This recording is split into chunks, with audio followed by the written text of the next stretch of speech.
got invited to a Christmas cookie exchange tomorrow, and so I'm making homemade peppermint patties, which isn't exactly a cookie, but it's like close enough, you know? Let's make them together. I'm starting with 2.5 cups of confectioner's sugar into my stand mixer. Okay, now I'm doing 1.5 tablespoons of light corn syrup. My best friend Jenna makes these homemade peppermint patties. This recipe comes from a gourmet magazine from like December 2007. And I was at my friend Jenna's house, her parents' house, and looking through like their old recipe box, and this came up and she was like, these are amazing. Like, you have to make them. I'm very excited. I think it's gonna be delicious and like kind of a fun little unique thing to bring to a cookie exchange. Okay, then I'm doing 1.5 tablespoons of water and a 1/2 teaspoon of peppermint extract, which is really easy to find in grocery stores, especially this time of year. And you only need a little bit. A little goes a really long way. The recipe says to do a tablespoon of shortening, but I'm not like into shortening. So I'm gonna do coconut oil, and I'm using refined coconut oil so that it doesn't have like any taste, like it doesn't smell like coconut or anything. So adding in a tablespoon of that, and then just a pinch of salt. It says to mix it with a paddle attachment until just combined.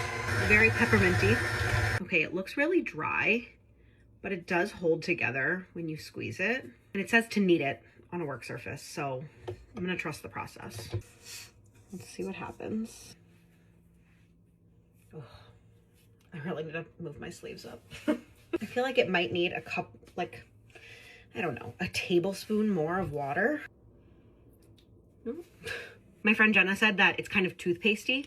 That's like the perfect way I would describe how this is. It's a little toothpastey. Okay, now we roll it out between 2 pieces of parchment, and I actually decided I'm gonna keep the counter dirty because I think it'll help the bottom parchment stick to the counter and not like get all slidey. Okay, and then the recipe says to roll it out into a 7 to 8 inch round, less than 1/4 inch thick. Feeling groovy. Now it goes in the freezer. I'm gonna put it on a sheet tray in the freezer for about 15 to 20 minutes. It's very firm. Now it says to sprinkle with confectioner's sugar on top. And then we're gonna start cutting out. So I have this round cookie cutter. Oh wow, they're so frozen, they're hard to cut. Ah! And then I'm putting them on another parchment lined sheet tray. So this recipe comes from a 2007 gourmet magazine, which, if you know, you know. If you have gourmet magazines, they are the best. I collect them. I get them on eBay. I have my whole birth year, 1994. So good. They are so good. If your mom or your grandma or anyone has old gourmet magazines that they're willing to share, go get them. You will learn a ton.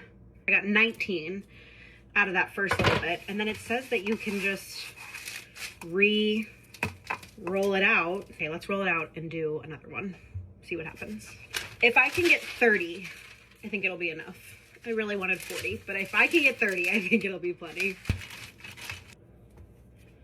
All right, I got 30.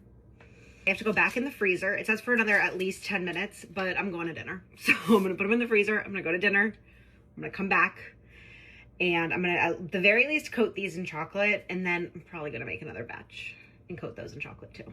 There's just a lot going on, you know? Okay, I'm back from dinner. It is 9:09 p.m. I'm gonna just get changed, put my hair up, wash my hands, and we'll be back. Okay, the recipe calls for 10 ounces of chocolate. I have this big block that I just got at Whole Foods of semi-sweet chocolate, and I'm gonna measure out 10 ounces on my scale. And I'm gonna set up a double boiler. So I'm going to take, I have this pot, and I have about 2 inches of water in it, and I'm just gonna bring this to a quick simmer. I'm gonna put this bowl here, and I'm just gonna sort of consistently stir it until the chocolate melts. Now I have my frozen peppermint patties and a fork, and I'm just gonna coat them in the chocolate, let all the excess kind of drip off, and then put them right on a sheet tray. And I have some Christmas nonpareil sprinkles that I'm putting right on top.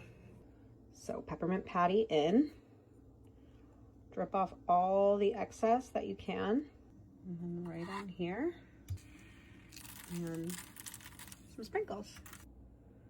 Okay, there they are. They're so cute. I love them. I'm gonna stick them in the fridge, and then tomorrow morning before work, I'll take them out. Okay, hello from me and my fourth outfit of this video. I got chocolate on my shirt last night and didn't want to get it on my sheets, so I had to change again. Let's try one. Breakfast of Champions. Oh my God. That is so good. Nothing says 4:15 a.m. like a homemade peppermint patty, am I right? Worth the effort. Oh my God. I'm saving 2 for my dad. Very nice of me.